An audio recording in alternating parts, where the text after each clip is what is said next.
Now I'm going to go into full screen mode so that I can have a larger, more focused view.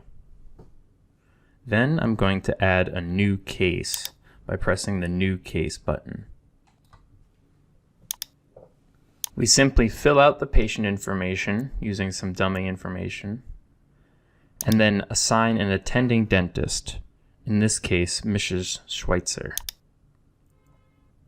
In the next step, I can select the indication that I want to design. At the moment, there is only a bite splint workflow, but in the future, this menu will be populated with additional design workflows. Clicking here takes me to the material selection. Only Luxaprint Ortho Plus is shown here right now, as it's the DMG material that is best suited to the production of bite splints.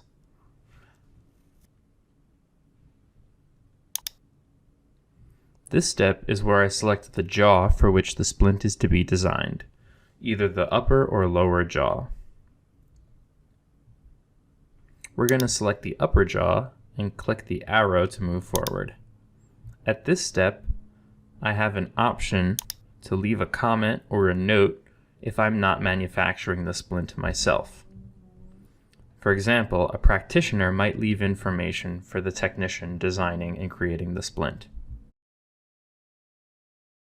In this case, I'm requesting a 5mm bite splint thickness.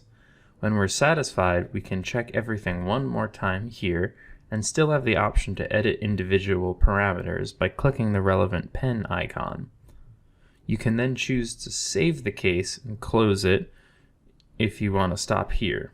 Since we already have an STL scan of the file and we want to continue, we'll click on Save and Upload instead.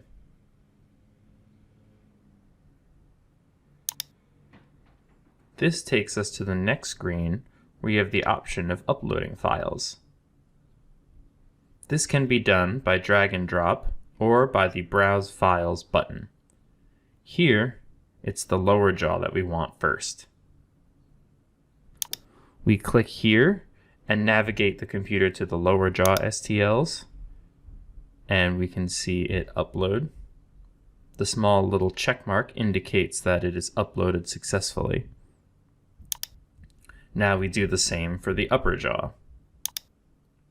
We're automatically in the same folder, and we can simply upload the file. The check mark again shows that the file has been uploaded successfully, and we can continue with our splint design.